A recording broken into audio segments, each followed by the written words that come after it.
Hello mga mom and sir! Welcome po kayo sa aking channel, ang Mom Flourish Channel. For today's video, maganda pong pag-usapan natin itong nangyayari kina ka-business at kay Kuya Val Santos Matubang. Kasi si ka-business po at saka si Kuya Val, sabihin natin ito yung mga charity vlogger na talagang minahal, no? At sinubaybayan ng marami sa mga netizens. Pero ang nangyayari, parang nagkakapareho sila, no? Nang nangyayari sa kanilang channel. Parang bumaba, no? Bumaba yung kanilang views compared dun sa dati. Mabuti nga ito si Kuya Val, medyo nakakabawi-bawi na siya. Pero itong si ka-business, talagang sabihin natin, hindi pa makabante ang kanyang views, no? At sinasabing ang dahilan nito ay yung mga dati rin nilang natulungan. Sila rin yung mga humihila o humilang pababa, no? Kina ka-business at kay Kuya Val. Kahapon nga po natalakay natin yung ka-business. Ang isa nga po rito ay si Rick Aningat, yung dati niyang natulungan na magkaroon ng, sabihin natin, natulungan sa kanyang YouTube channel, di ba? At mga iba pang bagay na tulungan niya. Ganon din si Kuya Val, ano? And pareho rin ang tila nakikitang dahilan. May kinalaman sa di umano sa sponsors, di ba? So, ang nakakalungkot dito kay Kuya Val, mas nakakalungkot dito kay Kuya Val kasi ang isa sa mga tumitira sa kanya or yung sinasabi natin kung ano-ano yung mga ipinupukol na kasiraan sa kanya ay hindi iba sa kanila. Kadugo ni Ate Edna, pamangkin ni Ate Edna Vlogs, no? Ito nga ay si Jose. Jose na lang sasabihin ko kasi yung brother, si Kalinga Prab ang nagbansag sa kanya niyan eh. Dapat nga yun, hindi niya yan dinala sa channel niya kasi si Kalinga Prab ang nagbansag sa kanya. Kasi nga, itong si Jose, kung hindi nyo pa po naabutan, ano, isa yan sa K5 ni Kalinga Prab. Original na K-Boys, ika nga siya, Kalinga Jose, si Bente Boy o si Jason, si Edu, si David at saka si Ian. Yan, K5 lang, no? Si Jose kasi, hindi lang basta stop yan or sabihin natin, hindi lang yung basta-basta sumasama sa pagbablog o scouter. Admin siya at ang hinahawakan niyang, kumbaga, GC ay yung mga sponsors. Kaya medyo naging masalimuot talaga ang paghihiwalay ng landas nila ni Kalinga Prab o pag-alis ni Jose sa Kalingap, no?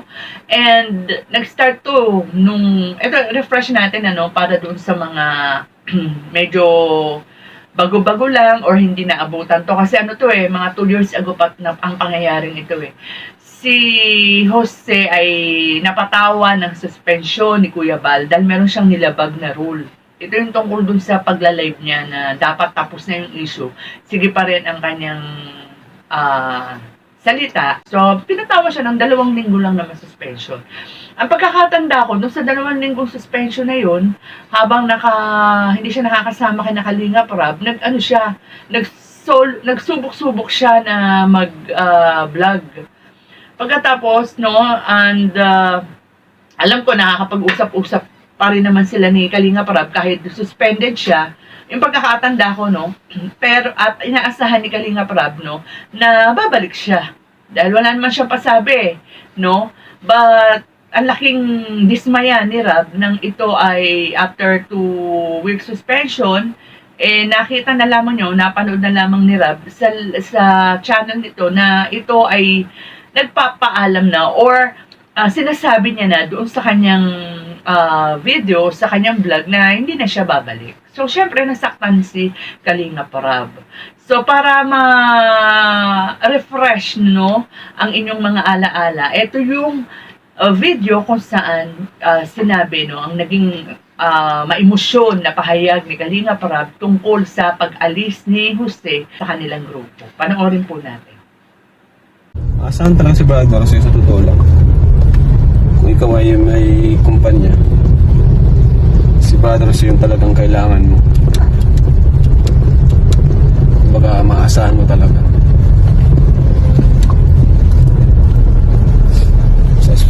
Siya yung nag-handle dun sa page siya, mga sponsor. Ngayon wala na po. Sa totoo lang ngayon mga kalingap, wala akong sponsor. Lahat ng pinatutulong ko po ay galing sa channel ko, galing sa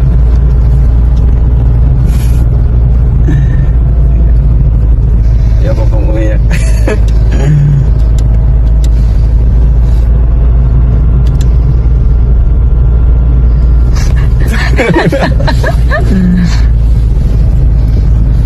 Okay na? Hindi ko mapinos. Ha? Hindi ko mapinos. Ayan, lahat po ng sa ngayon, lahat po ng pagdulong ko sa ngayon ay galing sa channel ko. Bibigyan ko kay na mama. Halos kalahati po ng sinasahod ko kay mama. Sa pamilya na pupunta para yung sahod ni papa ay mapunta po lahat sa pagtulong.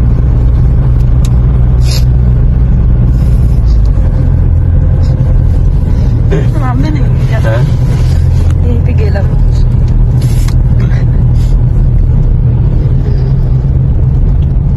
Ayaw ko na.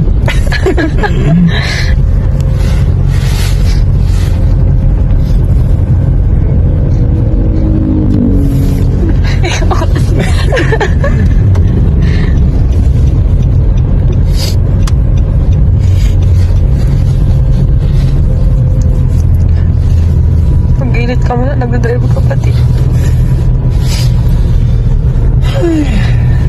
Hindi ko makalain na luluha ako. Kaya sabi ko lang, Brother Jose, kaibigan kita, pinsan kita, second cousin. Kung magbago man desisyon mo, tatanggapin ka pa rin namin. Welcome ka pa din sa Team Kalinga, sa aking team. Gaya ng pag-welcome ko sa'yo, kung bago ka pa lang.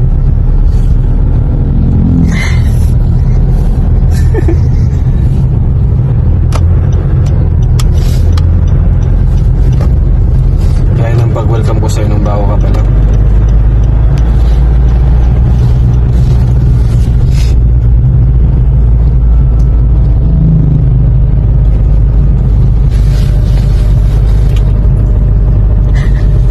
Nakakainis ka. Ha? Kaya mag-iyak. Ayan. So, di ba parang, alam niyo, pinanood ko yung kabuuan ng video na yan ni Rab. Talagang madadala ka, no? Si Kalinga Parabay, napaka, ng batang yan, napaka mawain, napaka sensitive, no? Napakadaling lapitan, napakadaling umunawa. Kaya nung napapanood mo yan, talagang mapapaiyak ka, mas mananariwa yung mga panahon na ito si Jose ay nagpunta sa Kalingap, di ba? Batay nga sa kwento ni Kuya Bal, walang trabaho, pumunta sa kanila, parang kumbaga sa nag-a-apply o baka po pwedeng sumama bilang vlogger o staff ni Kalinga o ano pa man, basta lumapit siya sa Kalinga, patinanggap naman, tiwalang-tiwala dahil unang-una nga, pamangkin nga ni Ma'am Edna, pagkatapos ganito yung isusukuli. Marami nagpapalagay na kaya malakas ang loob ni Brother Ruseng magsolo ay dahil mayroon ng sinasandalang sponsor yan. Kasi may pamilya yan no? Hindi yan maglalakas loob na kumawala sa Kalingap para magsolo kung walang sponsor na nag-ano sa kanya, kumbaga parang nagsabi sa kanya o walang sponsor siyang sasandigan. So, ganun na nga ang nangyari. And maraming mga lumabas na controversial, sumasagot siya, nagla-live siya, no? Marami siyang pinapatama kay Kuya Bal. Actually, si Kuya Bal, tinitingnan pa rin yung pagiging pamangkin niya ni Ma'am Edna. At sa totoo lang, binabawalan ni Kuya Bal ang mga reactors, no? Kasi alam ko yan, kasi nasa GC ako ng Karepa, bilang member ng Karepa. Sinasabi niya talaga na wag nang wag nang reactionan si Jose, pamangkin niya ni Ate Edna, ganun. Pero, syempre, parang kagaya rin kay ka-business, hindi rin nagsasalita, kaya lang, sobra na di ba? Sobra na, at marami naman, bilang reactors, maraming kailangan din namin. So, ayan na nga, hanggang sa, alam mo, dumating yung pagkakataon na nagkaroon ng ceasefire, wala nang nagsasalita, tahimik na, maayos na, nagbablog na siya ng sarili niya, at patuloy din ang pananagumpay ng Kalingap. Pero eto na naman, isang araw, nakita naman natin, nagla-live, no? So, gano'n na naman ang sinabi ni Kuya Bal, wag nang patulan, wag nang patulan. Pero, ayun nga, sumusobra na, araw-araw, ginagabi-gabi. Kaya, ayan, actually, hindi na nagbawal si Kuya Bal sa mga reactors at sumagot ang mga reactors at, ano na, kumbaga, parang napuno na si Kuya Bal. Kaya, dinala niya na sa, nagsampa na siya ng kaso laban dito kay, Jose. So, ayan, intayin natin ang mga kaganapan sa inihaing kaso ni Kuya Bal at kanina sa live ni Kuya Bal ay talagang naglunsad siya ng malawakang talagang pakikipaglaban dito kay Brother Jose. At ang isa pa, yung walang kamatayang pakikipaglaban ni Joel Salcedo sa Kalingap na kapag may issue, asahan mo ang nangungunang nandiyan magre-react ay si Joel Salcedo. Nakakalungkot lang kasi bakit nangyayari ito doon sa mga taong natulungan mo pagkatapos sila pa yung parang tila ahas na tutuklaw sa iyo. Kasi kung halimbawa may mga problema man, may mga ipinaglalaban kayo, huwag na lang sana daanin sa social media bilang respeto, di ba? Hindi agad-agad nagla-live, di ba? So, nakakalungkot. At yung pagla-live na yan, alam mo, maraming, siyempre, sabihin na natin na kahit na mabubuting tao yan, may mga inggit yan, yan yung mga iniintay. Ano yan, sasakyan ng sasakyan yan, mambabash yan. Tapos yung mga ibang viewers na ngayon lang at hindi naman sila kilala talaga, ayan, sasawsaw, wala namang alam. Kaya, ayan, nagkakagulo-gulo. So, sana itong mga pangyayaring ganito ay maiwasan sana kung hindi pinapadaan sa social media at nag-uusap talaga, no? Kasi kung wala namang mga dapat itago, humarap ka, 'di ba? Sa mga taong pinagkakautangan mo ng loob. Wala namang mga gulo na hindi nadadaan sa mabuting usapan. So with that, mga kalingap, mga ka-business, hanggang dito na lang po muna ang ating usapan o kwentuhan. Sana po ay patuloy kayong sumuporta sa mga vloggers, mga charity vloggers na totoong lumilingap sa mga mahihirap katulad nila ka-business at Kuya Val Santos Matubang. Hanggang dito na lang po muna at ingat po tayong lahat. God bless.